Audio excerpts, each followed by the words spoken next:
Líbranos, que sumus Domine, ab omnibus males. Líbranos de todos los males, Señor, y concédenos la paz en nuestros días, para que, ayudados por tu misericordia, vivamos siempre libres de pecado y protegidos de toda perturbación, mientras esperamos la gloriosa venida de nuestro Salvador Jesucristo.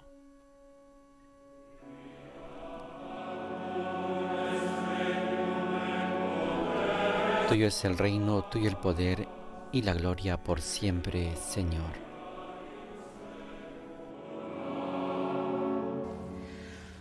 Ave Maria, gratia plena, Dominus tecum, benedicta tu in mulieribus, et benedictus fructus ventris tui, Iesus. Sancta Maria, Mater Dei, ora pro nobis peccatoribus, nunc et in hora mortis nostrae. Amen.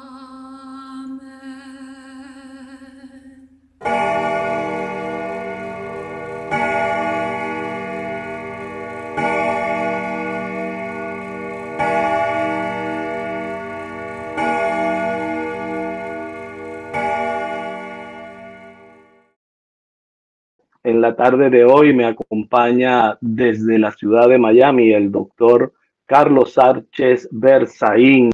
Bienvenido, doctor Sánchez, y gracias por aceptar la invitación a estar en la iglesia. Con mucho gusto, buenas tardes, un saludo a usted y a toda su importante audiencia. Pues, doctor, usted ha publicado, pero déjenme antes de que entremos en el tema decirle un poquito a nuestra audiencia quién nos acompaña. Y es que el doctor Carlos Sánchez Berzaín es abogado experto en Derecho Constitucional, con un máster en Ciencia Política y un máster.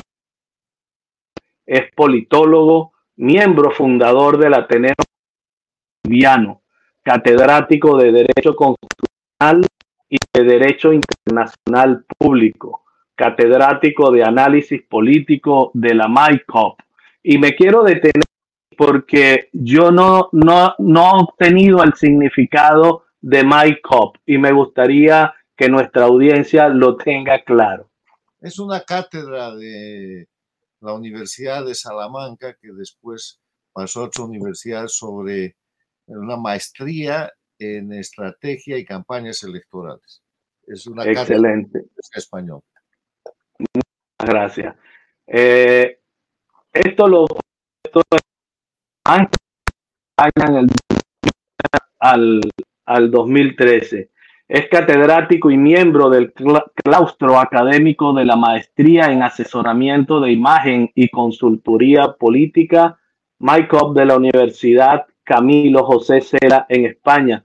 Ha sido ministro de Estado de la República de Bolivia 5 veces, ministro de la Presidencia de la República en 2 ocasiones, ministro de Gobierno 2 veces y ministro de Defensa Nacional de Bolivia.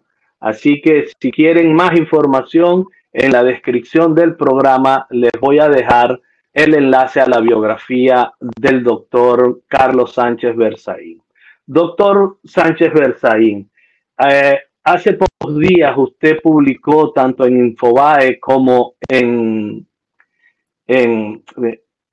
el Diario de las Américas un artículo con un análisis muy esperanzador para los pueblos que viven sometidos a dictaduras y a narcodictaduras en el hemisferio o en el continente americano.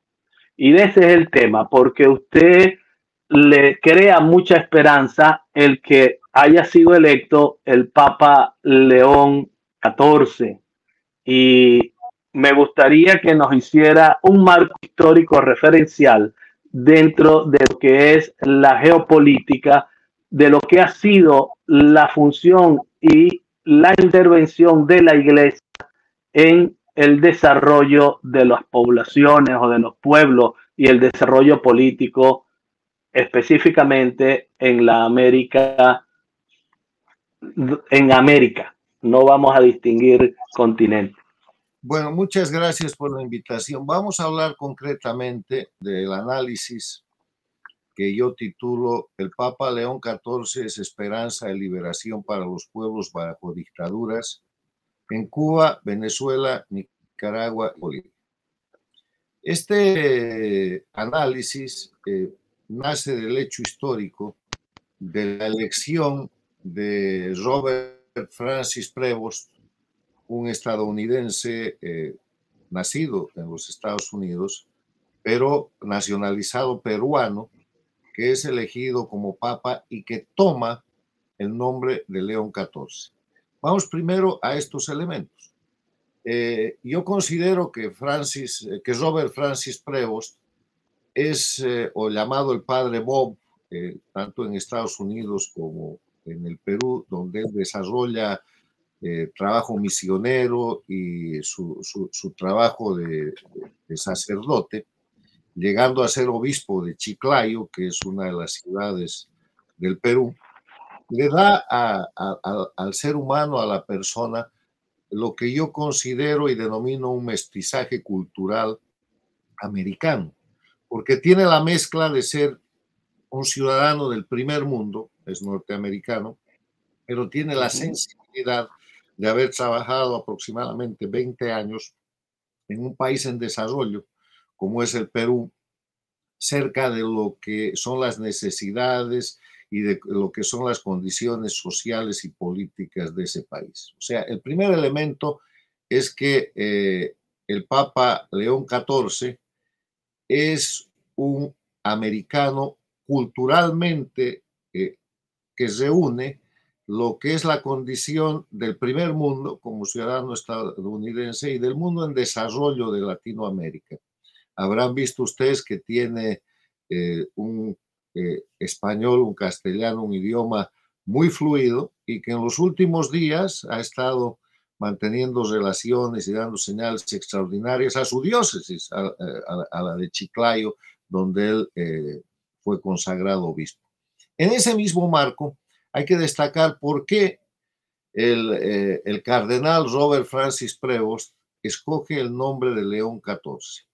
Y este es un dato histórico muy importante para explicar hay que volver a lo que fue León XIII. León XIII es un papa que ejerce el papado entre fines del siglo XIX y principios del siglo XX. Es un papa que es conocido además por la duración de su papado, que es bastante largo, por una encíclica, la primera de las encíclicas, que en verdad era una carta que él dirige, que ha terminado llamándose la Rerum Novarum, o traducida del latín al español, de las cosas nuevas, que fue un documento que publicó León XIII el 15 de mayo de 1891, con el título en italiano de Conditioni Officum, que quiere decir sobre la situación de los obreros. Es la primera encíclica social de la Iglesia, después vendrían otras más, en la cual León XIII defiende al obrero, defiende el salario, señala y proscribe la esclavitud y el maltrato de los obreros, proclama que el obrero tiene derecho a un salario que le permita vivir dignamente y además defiende la propiedad privada como elemento esencial de la libertad. No se puede ser libre si no se es propietario. Y al hacer todo eso, pone en marcha un freno a lo que en ese momento era el crecimiento del socialismo, del comunismo, del anticristianismo, donde la Iglesia Católica se veía arrinconada por ese tipo de doctrinas. León XIII en la Rerum Novarum habla concretamente también en contra de lo que son las doctrinas socialistas y comunistas en que los bienes de los particulares pasan a control de una comunidad, lo que agrava, dice León XIII, la condición de los obreros porque les quitan el derecho de disponer libremente de su salario, les arrebatan la esperanza de poder mejorar su situación económica y de obtener mayores provechos, obviamente a través de la propiedad privada. Entonces, este León XIII es al que León XIV sigue. Es el nombre que toma, y al hacerlo, al decir yo me voy a llamar León XIV, el cardenal Prevost recuerda esta encíclica que es la Rerum Novarum, de la cual hay una cuestión muy importante que el nuevo Papa menciona. Dice: los desafíos contemporáneos en torno a la dignidad humana, la justicia y el trabajo requieren que la Iglesia ofrezca su patrimonio de doctrina social como respuesta.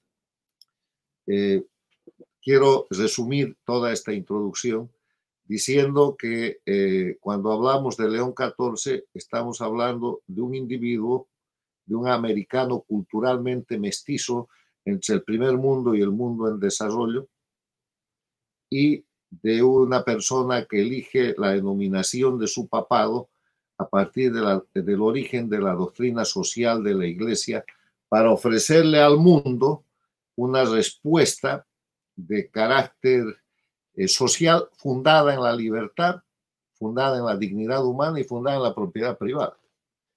Entonces, a partir de eso yo desarrollo una pequeña historia de lo que ha pasado en los últimos años, en las últimas décadas en la Iglesia Católica. El Papa Francisco no fue precisamente un papa caracterizado por defender estas calidades a las que ahora retorna el Papa León XIV. Yo tengo varios ensayos escritos sobre el Papa Francisco, pero tal vez el más notable sea el que yo escribí en agosto del 2022 y que se publicó en diferentes medios del mundo, Infobae, el Diario Las Américas y otras publicaciones, bajo el título de que Francisco, el Papa de las dictaduras del socialismo del siglo XXI. ¿Por qué yo uso una denominación tan dura contra Francisco, en la que insisto en diferentes otros análisis con prueba establecida? Por la conducta del Papa Francisco frente a las dictaduras de Cuba, de Venezuela, de Nicaragua y de Bolivia. En el tema de la dictadura de Cuba, él nunca ha reclamado la violación de los derechos humanos, los presos políticos, el terrorismo de Estado con que se ejerce esa dictadura, y cuando visitó Cuba fuera de agenda se esforzó por visitar a Fidel Castro y no recibió a la disidencia, a la oposición, a los luchadores por la libertad de Cuba.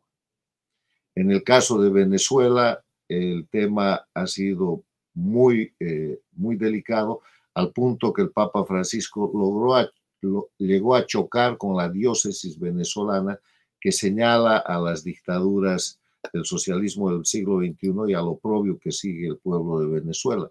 Ha sido más amigo de los dictadores que de los pueblos oprimidos.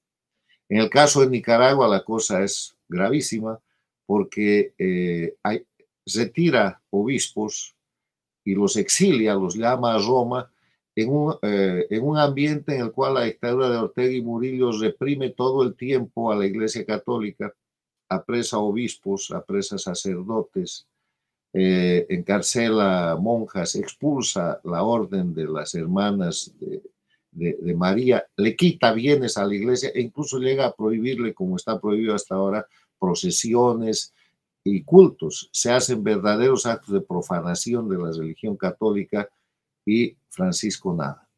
Y en el tema de Bolivia, visita obviamente al dictador Evo Morales y recibe un crucifijo, un Cristo sobre una hoz y un martillo, y acepta ese tipo de grandes ofensas, y con todas estas visitas sostiene a los dictadores, no respalda a los pueblos.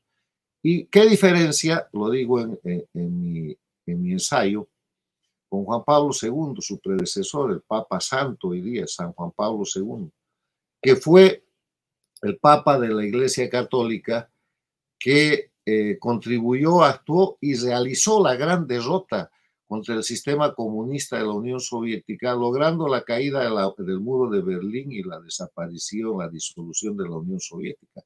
En un momento en el que él buscaba la libertad de su pueblo, Polonia, que estaba bajo la opresión de la dictadura comunista de la Unión Soviética detrás de la cortina de hierro, y además de lograr eso, obviamente en una coincidencia histórica con dos grandes líderes mundiales, el presidente Ronald Reagan de los Estados Unidos y la primera ministra de la Gran Bretaña llamada la Dama de Hierro, el Papa Juan Pablo II puede lograr la liberación de toda Europa, que después redundaría en la reunificación de Alemania en el mundo que hoy día conocemos.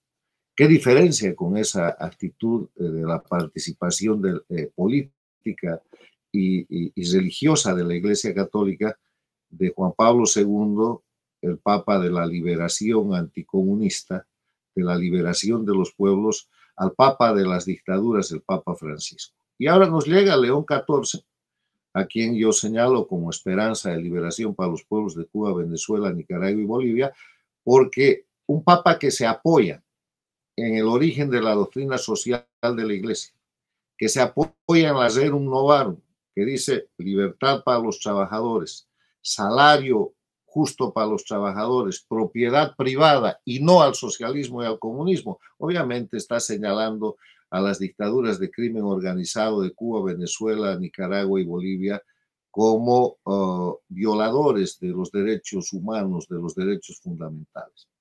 Permítame una digresión más con relación al tema, con relación a la figura de lo que es el Papa. El Papa en nuestro tiempo, después de los convenios de Letrán celebrados el siglo pasado, es una figura de influencia mundial que tiene tres condiciones mínimas. La primera, en el ámbito de la fe, es el pastor, es el sucesor de Pedro, es el jefe de la iglesia, el jefe de los católicos de todo el mundo, que son 1.300.000 o más. En ese plano, todos los católicos seguimos los actos de fe de lo que es este gran jefe de la Iglesia Católica Universal, católica romana.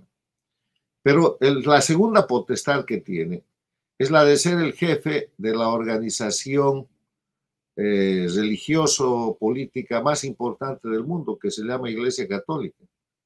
Él es el jefe de esa organización como papa, tiene después el colegio de cardenales, después vienen los obispos y una jerarquía que se expande a todo el mundo con gente consagrada que tiene tres votos fundamentales: la obediencia, la pobreza y la castidad. Entonces tiene una fuerza extraordinaria como jefe de ese sistema eclesiástico, que es una estructura política poderosísima. Pero la tercera... Solamente ese nivel de obispos y sacerdotes alcanza casi 500.000 de personas. Pero están en todo el mundo. Y el otro tema, la tercera potestad del Papa es que es el jefe del Estado Vaticano, es un jefe de Estado, de una monarquía absoluta en la cual él concentra todo el poder y que tiene una capacidad internacional gigantesca, al punto que ahora que el presidente de los Estados Unidos, la potencia económica y militar más grande del mundo, quiere resolver el tema de frenar la guerra de invasión de Rusia a Ucrania, y lo ha estado intentando los últimos meses. Cuando le falta fuerza dice, creo que vamos a acudir al Papa León XIV, porque es una fuerza poderosa. Ahora, si usted mezcla esas tres cosas, la de pastor, la de jefe de la Iglesia Católica y la de jefe del Estado Vaticano, pues la fuerza es incontenible, y solamente se lo presento como un ejemplo.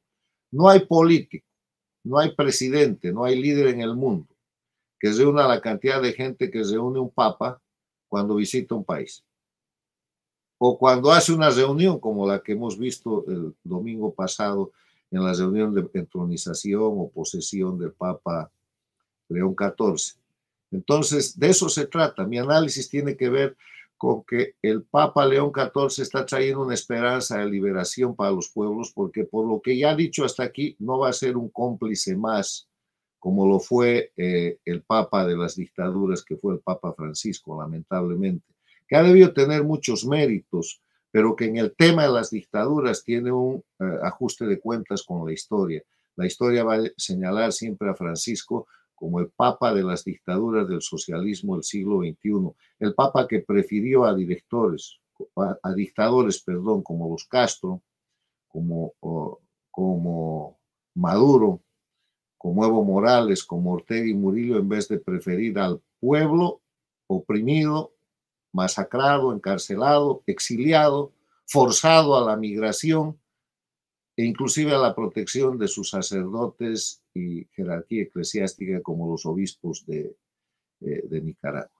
Entonces, esta es una buena noticia y ese es el análisis que yo he planteado, que es un análisis sociopolítico de la realidad que trae la presencia del Papa León XIV en el mundo con efecto para las Américas. Es tremendamente esperanzador. Ese es el verbo que cabe aquí con perfección. Ahora yo le pregunto, ¿cree usted que la iglesia en estos pueblos donde está sometida, donde las han manipulado y las tienen arrinconadas, pueda lograr cooperar con esa intencionalidad que usted ya ve claramente en el plan de gobierno de la iglesia del Papa León IV? ¿Cree que el tema es que la iglesia católica siempre está cerca de los pobres y de los oprimidos? La iglesia de Nicaragua es ejemplar y está resistiendo, reprimida, perseguida, encarcelada, torturada, exiliada. Es una iglesia ejemplar. Lo mismo que la iglesia cubana. La iglesia cubana y la iglesia venezolana y la iglesia boliviana sufren los embates de la dictadura y más allá de lo que ha sido la gestión política del Papa Francisco, han sabido resistir. Ahora, lo sorprendente es cómo Francisco, por ejemplo, ha permitido la pérdida inclusive del poder efectivo de sus mecanismos de iglesia en esos países. Le voy a dar el ejemplo de Bolivia. En Bolivia la iglesia católica siempre, como en muchos países del mundo, como en Cuba en su momento, como en Venezuela, como en Nicaragua, ha manejado además de lo que es la función pastoral, una función educativa. Hay escuelas cristianas y habían escuelas públicas bajo administración y gestión católica, porque lo hacen muy bien, saben educar. Y además de eso habían grandes redes de radio e incluso de televisión católicas para seguir educando a la gente y para avanzar en lo que es una dinámica cultural. Eso se ha terminado en Cuba hace rato, se ha terminado, se está acabando en Venezuela. En Bolivia les han quitado prácticamente toda la presencia de radiodifusión y los han acotado simplemente a los colegios particulares católicos con determinadas órdenes como La Salle, Don Bosco, los agustinos, y en los hechos las dictaduras del socialismo del siglo XXI están tratando de operar un cambio cultural porque permiten el ingreso, por ejemplo, de Irán en todos los países que están reemplazando el catolicismo con su religión. Y ahora vemos en todos estos países no solamente el cambio en cuanto a la aparición de minaretes y de centros de culto diferentes a lo que es el cristianismo o el catolicismo, sino inclusive un cambio en el menú de la gente porque hay una penetración islámica. Entonces la cosa es muy seria. Las dictaduras de Cuba, Venezuela, Bolivia y Nicaragua oprimen a los pueblos. Estos pueblos todos tienen cantidades de presos políticos. Prisoner Defenders acaba de certificar 1.155 presos políticos en Cuba. El Foro Penal venezolano ha certificado cerca de 1.000 presos políticos en Venezuela. La Fundación Global Human Rights League certifica 319 presos políticos en Bolivia. Hay otra fundación que se llama El Mecanismo, certifica cerca de 200 presos políticos en Nicaragua, más de los que ya han sacado. Cuba ha exiliado prácticamente el 50% de su población en los 65 años de opresión de la dictadura castrista. Más de 8 millones de venezolanos están en el mundo exiliados y perseguidos, obligados a abandonar sus hogares. El exilio nicaragüense es de varios cientos de miles, 300.000 o más. El exilio boliviano supera los 10.000.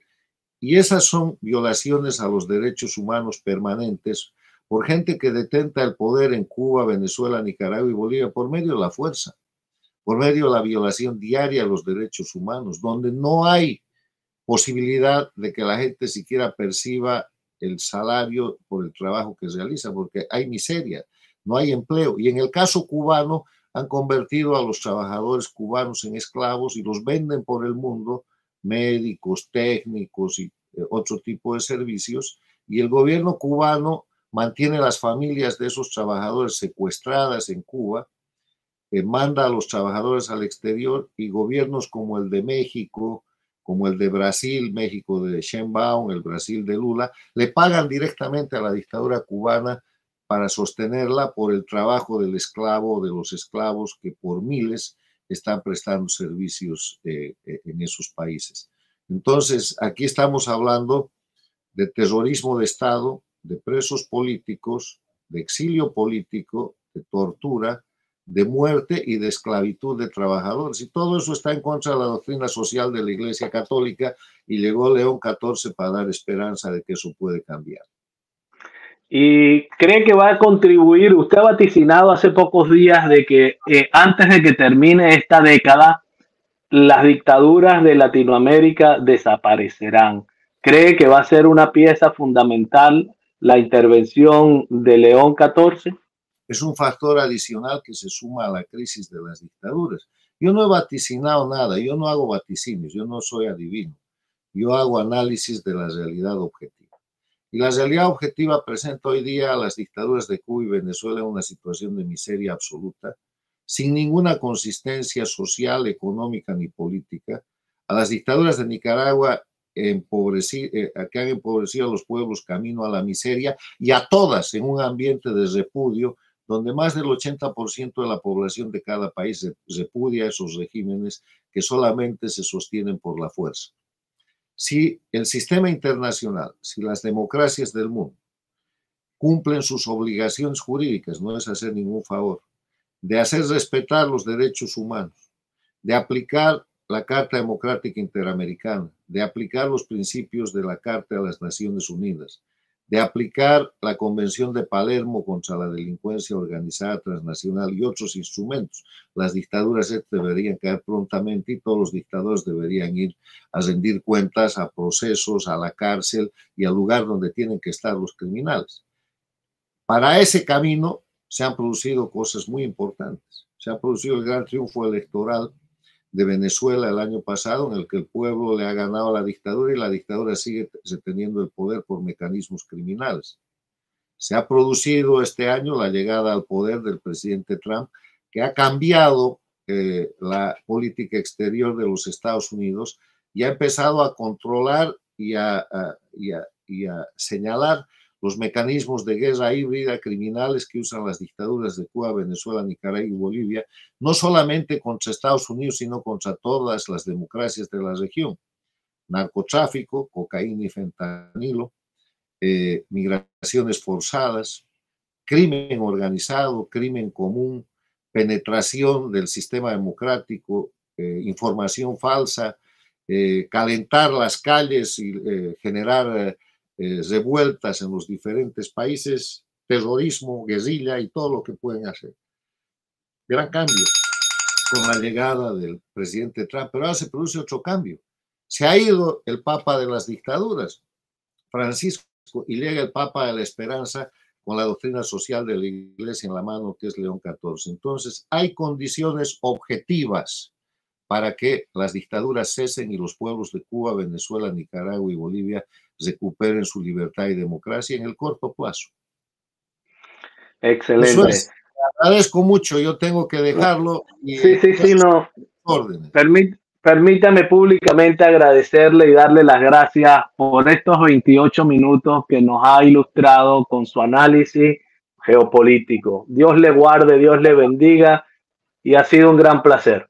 Muchas gracias, don Rafael. Mucho gusto. Muy bien. Mis queridos hermanos de la iglesia, esto ha sido un programa más con el doctor Carlos Sánchez, el cual nos ha dado una visión muy clara y su análisis geopolítico de lo que está ocurriendo y ha ocurrido, y según su análisis lo que él anuncia que podrá ocurrir en los próximos 5 años, y que las dictaduras de Latinoamérica que oprimen y hacen sufrir tanto a los pueblos desaparezcan. A ustedes gracias por acompañarnos y hasta una próxima oportunidad. Dios les guarde.